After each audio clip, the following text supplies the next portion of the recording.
Okay, so guys, today we're talking about borrowing, in particular credit cards, and why you should never get one.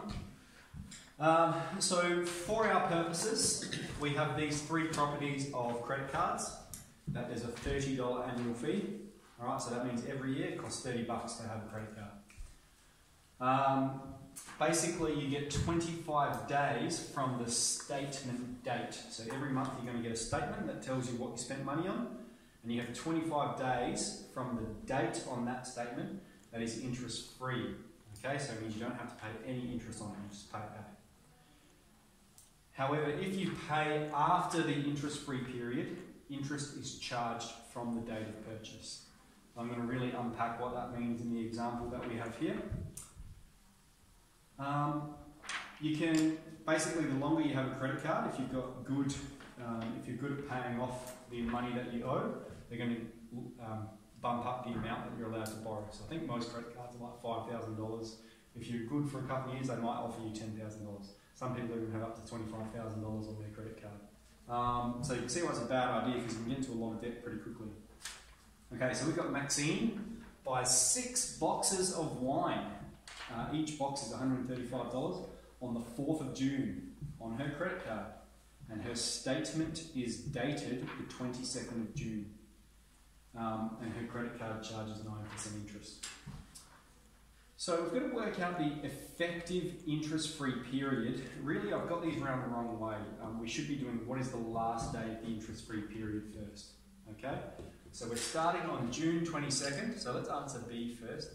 We're starting on June 22nd and we're adding 25 days.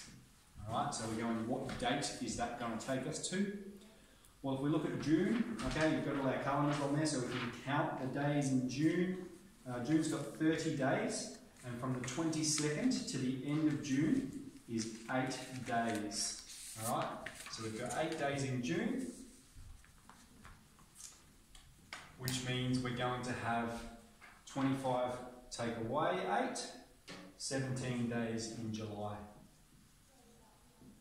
Okay, which means the interest-free period, the last day of the interest-free period is the 17th of July. Okay, that's our answer for part B, last day of the interest-free period. Alright, so I said, what's the statement date? Statement date is 22nd of June plus 25 days. That's how we answer it. Okay, let's answer part A now. What is the effective interest-free period? So really you get 25 days interest-free from your statement date, but she made this purchase on the 4th of June. So first we have to go, well, how many days is it from the 4th of June to the 22nd of June? And then we know it's 25 days from the 22nd of June to the 17th of July. So obviously we've got 25 days from 22nd of June to 17th of July. Alright, that's 25 days. Our question is, how many days is it from 4th of June to the 22nd of June? Or 21st of June? Because we counted the 22nd in this period here. Alright, so we can look at our calendar and we can count. Remember I said it's not always as simple as subtracting it. So June 21st to June 4th. So I've got 7, 14,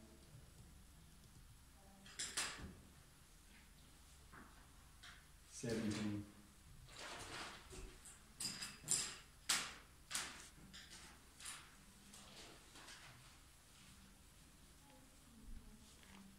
18.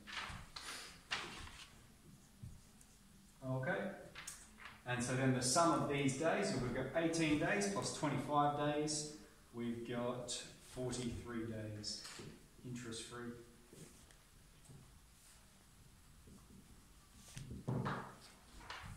Alright, does that make sense? Okay, so all we've done is we've said how many days is it from the date of purchase to the date of where the interest-free period starts. We've got 18 days. How many days is it from the interest-free period? 25. The sum of those days, 43. So just a bit of counting and break. Part C is where it's get interesting. Okay, how much interest is she going to pay if she pays on the 12th of July? This is an easy one.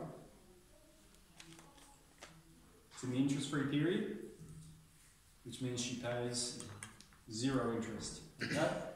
Interest-free period goes up to the 17th of July. If she pays her money on the 12th of July, she's going to pay $0 interest. But if she pays her money on the 25th of July, that means she has to pay interest from the date of purchase. Okay, not from when the statement comes, but from when she purchased it. So, simple interest. The first question we have to answer is how many days from the date of purchase, so 4th of June, to the date when she paid it, which was the 25th of July. Okay, so in June, from the 4th of June to the end of June, we've got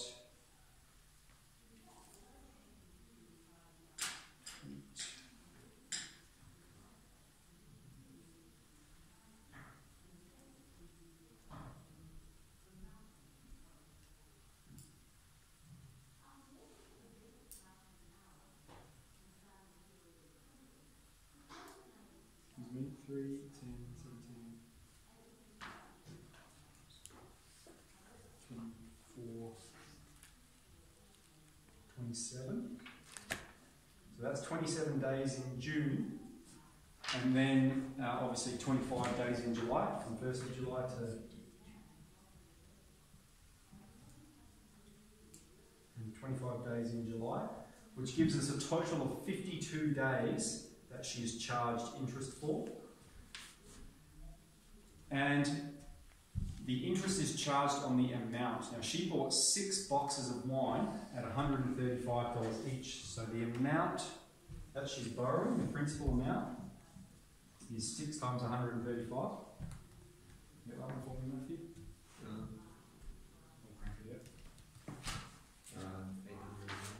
810. So that's how much money she's got on her credit card. Okay, so then we're doing our simple interest. Interest charged is the principal amount, 810, times the interest rate, which is 9%, and multiply that by the number of years. Okay, 52 days out of 365. That's what we're doing.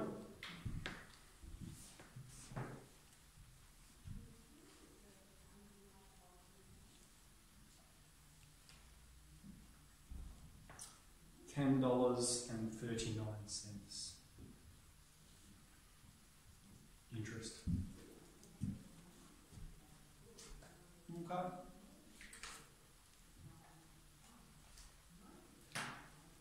So, 3f.1. Cool beans? Let's get into it.